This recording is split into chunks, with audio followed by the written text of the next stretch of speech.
Bonjour, nous allons reprendre notre vidéo, c'est la cinquième vidéo. Nous avons vu dans l'autre vidéo qu'est-ce que c'est la périodisation statique. Maintenant, nous allons voir quelles sont les fonctionnalités clés. Donc, la structure logique de jeu s'articule autour de 4 phases.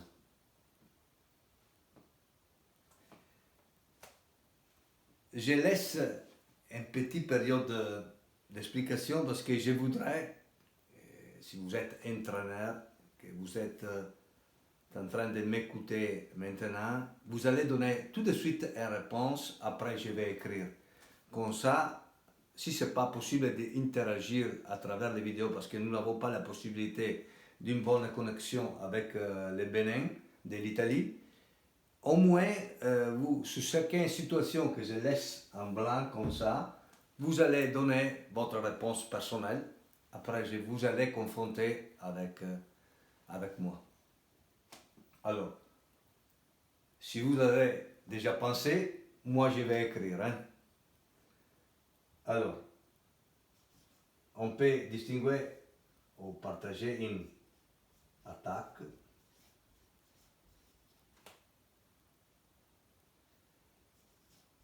défense,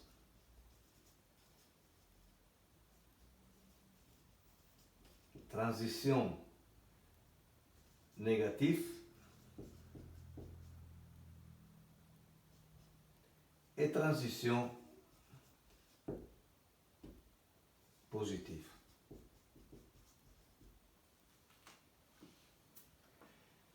Bon, pardonnez-moi s'il y a quelques trompes sur l'écrire, mais je ne connais pas bien la grammatique française. Bon, nous avons vu la structure qui donne le jeu de football. Chaque 4 phases doivent être formées dans chaque exercice individuel suivant, et nous allons commencer à ajouter quelques terminologies particulières, les principes de spécificité. Après, nous allons voir qu'est-ce que c'est le principe de spécificité. Mais la chose plus importante, si vous vous rappelez les petits carrés où nous avons... Attendez.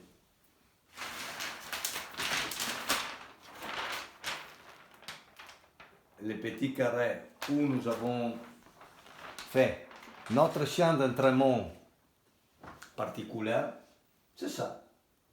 Chaque 4 phases doivent être formées dans chaque exercice individuel, suivant les principes de spécificité.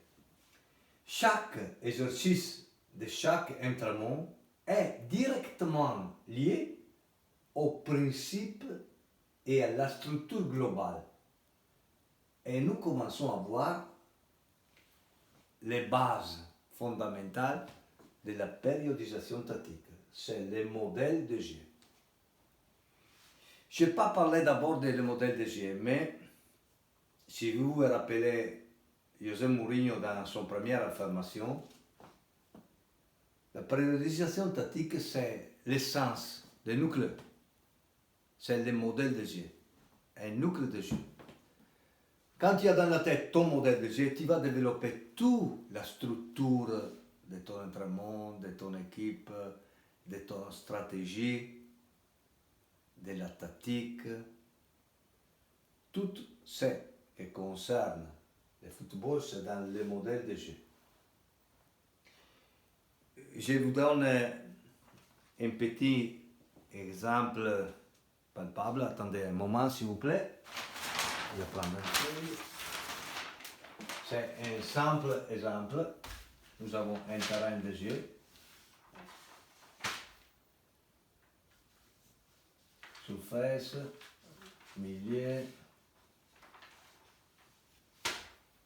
Alors, beaucoup d'entraîneurs jouent avec 4-4, 4-3-3. comme ça. Alors, le modèle de jeu dans la tête peut être, quand tu veux la construction, tu veux que tes joueurs jouent tout le monde de bas. Non, tous les fois de bas. Après, tu veux que à la place que tes joueurs viennent derrière le milieu, il va à se proposer longe. Pourquoi? Parce que tu préfères qu'ils sont les milieux qui viennent recevoir le ballon et qu'ils jouent dans la profondeur. Ça, c'est un exemple. Notre entraîneur, il veut que quand il y a le ballon sur le gardien, les deux latérales, droite et gauche, doivent se loger, les deux défenses centrales doivent s'avancer. Et tu dois obligatoirement jouer ici pour passer sur le milieu. Qui est obligatoire, joue tout de suite vers l'attaquant. C'est notre modèle de jeu que tu as dans la tête. Troisième, quand il y a le ballon dans la phase de défense, tu vas à passer long. C'est notre modèle de jeu encore. Donc, nous avons vu que dans la tête de chaque entraîneur, il y a un modèle de jeu. Ça sera le fil conducteur de toute notre course. Le modèle de jeu et ses principes guident le processus de formation depuis le début. Ça, c'est très important. Hein? Parce que, comme nous avons dit, quand tu as le modèle de jeu dans la tête, va conduire tous les jeux. La périodisation tactique indique comment l'entraînement doit façonner les jeux à travers des exercices spécifiques qui incluent tous les principes pertinents pour l'entraîneur. Réfléchis sur cette phrase pour commencer à comprendre en profondeur la périodisation tactique. Indique comment l'entraînement doit façonner le jeu à travers des exercices spécifiques qui incluent tous les principes pertinents pour l'entraîneur. Cette périodisation est appelée tactique car, selon Victor Fradet, vous vous rappelez de Victor Fradet, c'est lui le père de la périodisation tactique, c'est lui qui est un professeur qui a inséré les pensées, la psychologie, la mathématique à travers les ensembles qu'après nous allons voir. Les systèmes complexes, c'est toujours une science qui est liée au football, mais ce n'est pas le football. Donc, je me rappelle José Mourinho qui dit tous les fois qui connaît tout de le football et seulement du football, il ne connaît rien de football. Ça signifie que pour être un entraîneur, pour faire comprendre à tes joueurs la méthodologie, tu dois connaître bien la mathématique, la philosophie, la psychologie, la géométrie, la grammatique et tout cela qui concerne les autres sciences qui ne sont pas l'entraînement.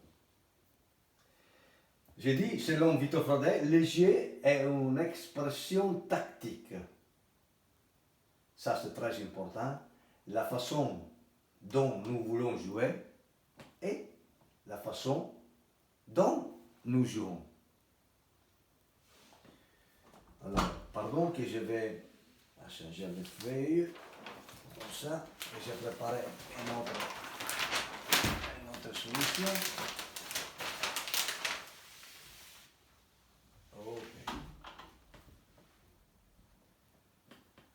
Après, chaque action de jeu, quelle soit la phase dans laquelle vous êtes impliqué, implique d'abord. Comme d'habitude, je laisse réfléchir les entraîneurs et je vous donne une indication tout de suite ici. première. Une décision. Ça qui concerne la décision. Quelle dimension peut être?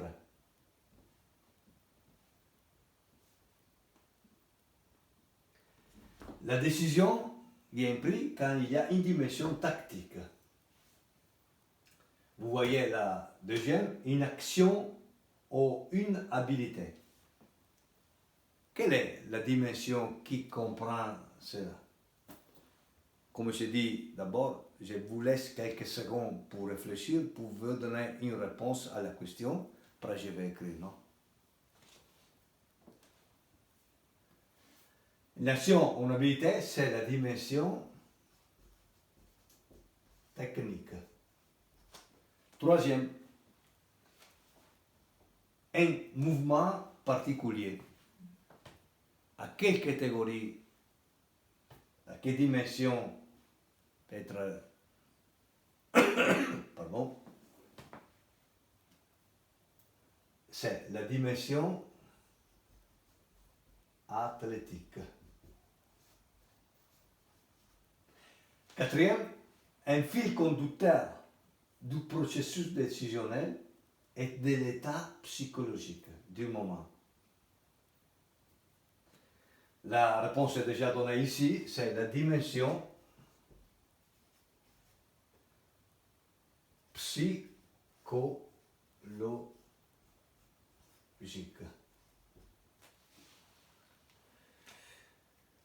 Bon, je voudrais maintenant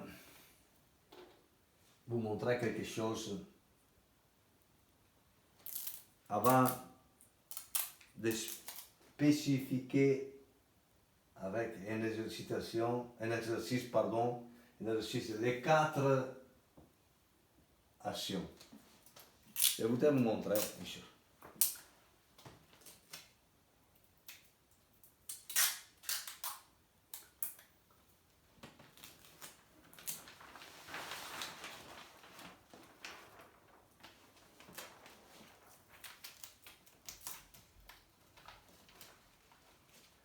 Alors, je connais que vous comprendrez bien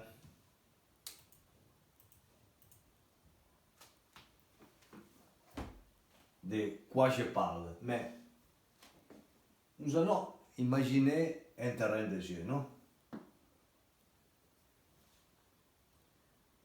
Il y a 3 zones où nous pouvons travailler, ou nous pouvons mettre dedans notre modèle de jeu, non? Alors, il y a la première zone, que c'est la zone de construction des yeux. Nous avons vu qu'il y a beaucoup de possibilités, non? Mais je vous serai mis dedans cette carré que vous vous rappelez, c'est le jeu que nous avons fait dans notre premier exercice quand nous avons donné l'explication, la première part de l'explication comment on peut entraîner dans la périodisation tactique. C'est là, regardez, imaginez la surface de défense, imaginez de sortir avec le ballon et les mouvements de la zone que vous pouvez avoir de vos joueurs. La deuxième zone, c'est la zone de possession de ballon. Nous avons vu qu'il y a la construction. Ici, je ne sais pas si maintenir de la possession de ballon. Enfin, si nous voulons finaliser tout le travail que nous avons fait entre les 2 zones, il y a la troisième zone que c'est la zone de finalisation.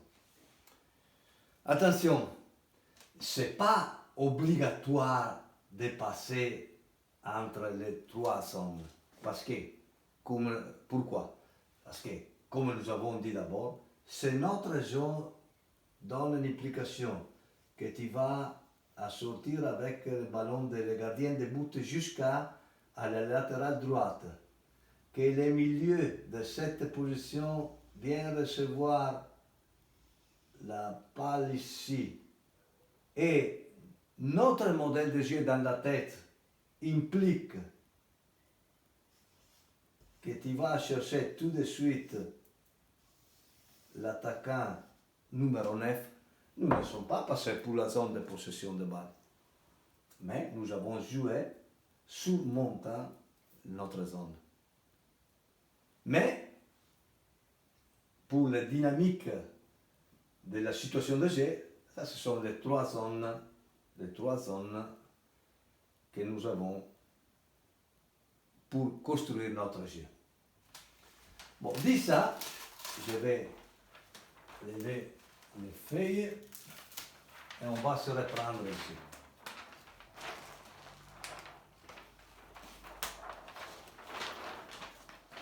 Il y a une autre chose que c'est bien de remarquer, que sont les passages.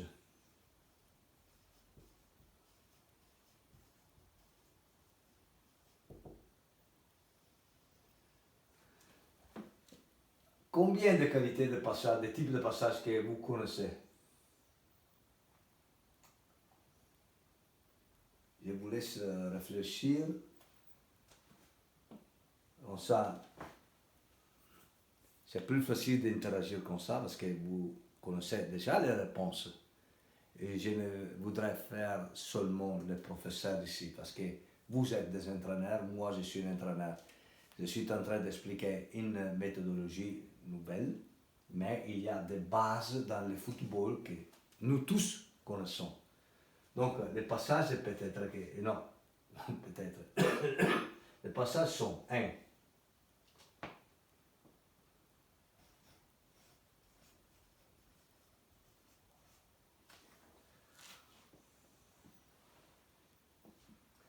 Les passages soutenus. Tous ces passages, ils restent toujours dans le champ de vision de l'adversaire et sont généralement utilisés pour un tour de ballon en toute sécurité, visant à conserver la possession du ballon sans risquer de le perdre. C'est un passage qui reste dans la vision, le champ de vision de l'adversaire. Deuxième,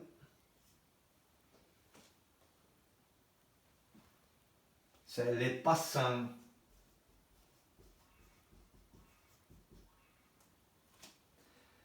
Ça, ce sont des passages dans l'espace vers une zone non visible par l'adversaire. Mais, comme ils ne sont pas dirigés vers le but, ils permettent à ces derniers de revenir en position de revoir le ballon. Un passant où l'adversaire ne voit pas plus où est le ballon, mais il n'est pas direct vers le but, donc il peut revenir à voir où tombe le ballon.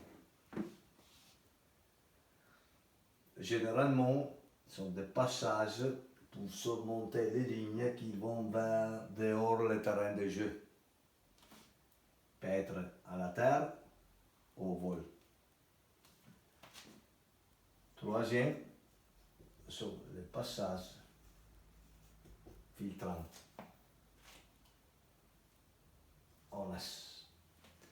Sont les plus dangereux pour les adversaires et sont les plus utiles pour nous.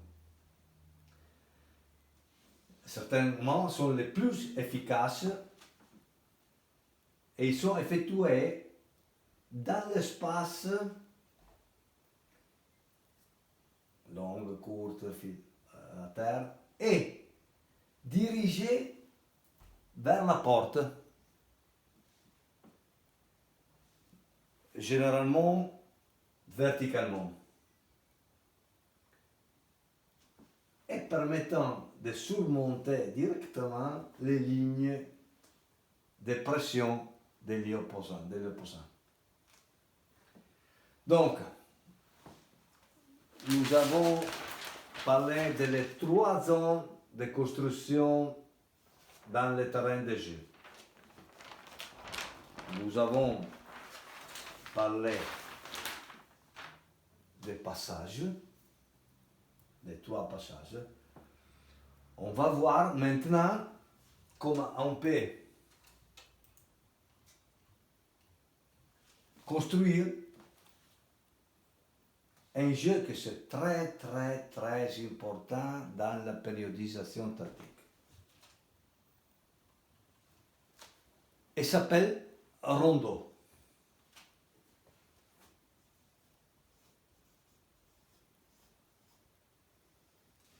Beaucoup des entraîneurs, ils pensent que les rondos sont des jeux, comme on dit,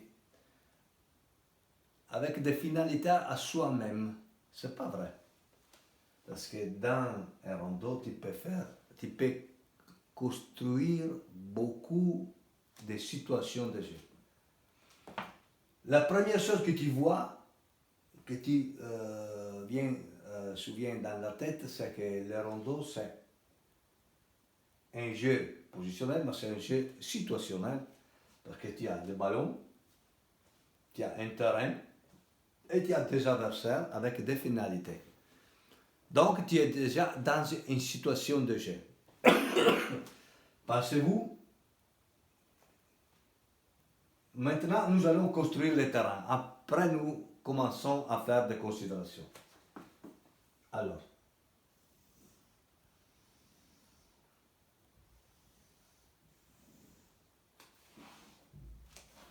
nous allons voir tout de suite les dimensions. Pour exemple, 25 par 20 mètres. Nous pensons que nous avons une équipe de 20 joueurs. Ok? Sans les gardiens maintenant. Ce sont plus d'eux que sont les gardiens. Mais on va voir. Nous allons organiser un travail de 10-15 minutes pour les défenseurs. Alors, dans les 20 joueurs, nous avons 14 joueurs attaquants au milieu et 6 défenseurs. Bon, alors, nous allons positionner des joueurs. Nous allons expliquer à nos joueurs les finalités. Pour exemple, palpable. En cette position de travail, nous allons rechercher la possession de ballon. Comment on peut développer ça? Maintenant, nous allons positionner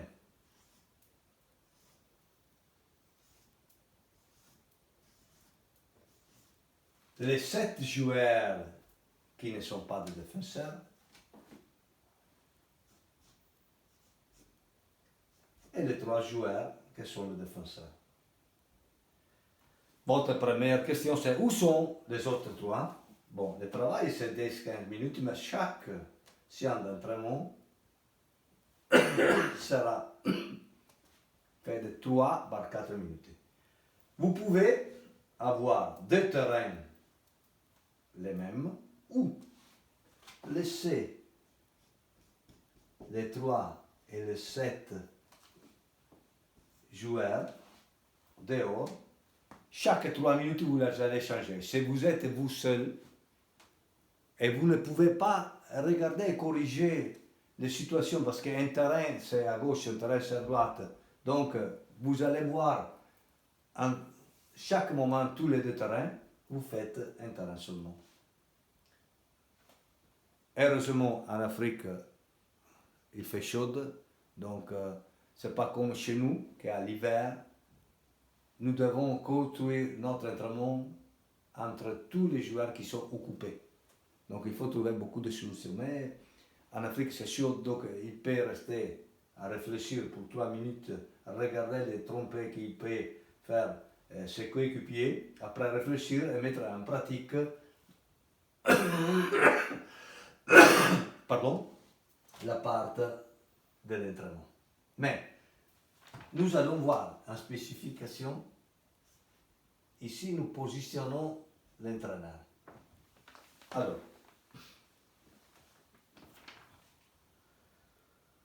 nous avons vu, nous commençons dans ce terrain de jeu. Je voudrais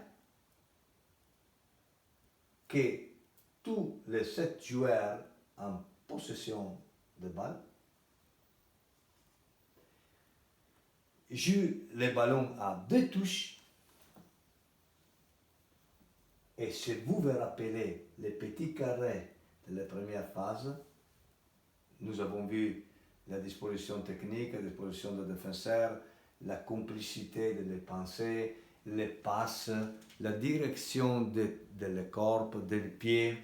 Bon, nous voulons que les joueurs à 2 touches de balle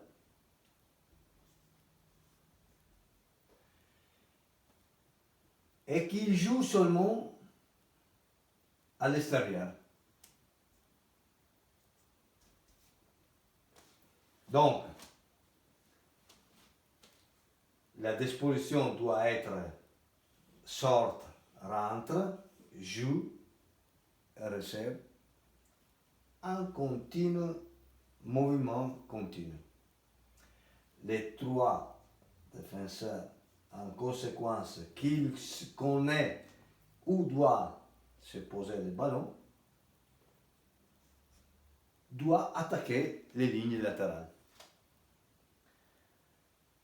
Alors, chaque 15 passes bien réussies sans que les adversaires rentrent en possession du ballon, c'est un point, un but pour les 7. Chaque fois que les défenseurs rentrent en possession du ballon, c'est un point, mais il doit jouer le ballon sur l'entraîneur et l'entraîneur donne la passe tout de suite aux autres joueurs. Qu'est-ce que nous voyons ici? Nous voyons des principes de jeu qui rentrent dans les modalités, la phase d'attaque, parce qu'il y a les joueurs qui sont en possession de ballon, la phase de défense. Pourquoi? Parce que les défenseurs vont à défendre sur le possesseur de ballon. Il y a la transition, parce que si les défenseurs vont à récupérer le ballon, il y a une transition positive et il y a une transition négative pour les adversaires qui ont perdu le ballon. Mais tout de suite, comme nous avons dit,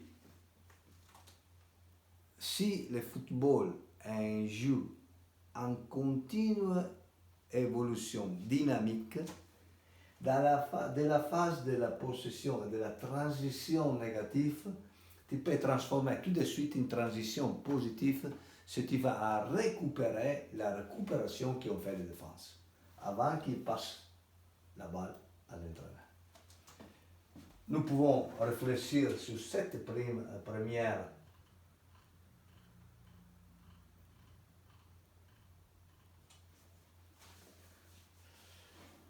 exposition.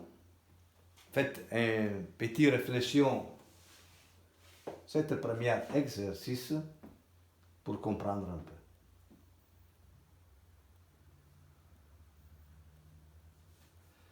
Bon, si nous voulons augmenter les difficultés entre les mêmes types de jeux, nous pouvons donner la possibilité d'une touche. Donc nous avons vu que nous avons joué à 2 touches, mais nous pouvons faire une touche, augmenter la difficulté à 2 touches, et à 3 touches, diminution de la difficulté. Sinon, nous pouvons commencer pour 3 touches, 2 touches, en fait une touche. Nous sommes déjà chauds, donc peut être une pyramide inverse, 3, 2, 1. Quelle est notre possibilité? Si nous voulons entraîner bien l'agressivité et la récupération des défenseurs, à la place de 15 passes, nous pouvons faire 8 passes. Comme ça, le défenseur doit augmenter le rythme pour la récupération de la balle. Deuxièmement, nous pouvons augmenter à la place de passer seulement pour les lignes latérales, on peut voir le deuxième passant qui est juste sur les défenses à l'extérieur. S'il te regarde à la face du possesseur de ballon, juste dans la zone avec un passant dans lequel les défenses ne peuvent pas voir le ballon. Et c'est la deuxième part. La première, deuxième. Une fois que nous avons fait ça, nous pouvons recommencer avec 3, 2, 1 ou seulement 2, 1 touche et jouer avec les passants humains. Le rondos peut être transformé en jeu de position parce que nous avons déjà la position, un milieu, un attaquant latéral, des milieux, un attaquant central, etc. Nous avons déjà des rôles, des 3 défenseurs, des défenseurs central et défenseurs latéral. Nous avons déjà des rôles ici bien construits. Nous pouvons, il est un rondos, après on peut appeler jeu de position si on va développer le rondos, développe le jeu de position. Okay. Peut-être. Si nous allons avoir d'augmenter la difficulté, le filtrant, mais vous dites, s'il n'y a pas une porte, il n'y a pas un gardien de but, pourquoi le filtrant? Alors nous pouvons faire comme ça. Nous pouvons délimiter les deux lignes, 1 et 2. Quand tu vas mettre un filtrant ici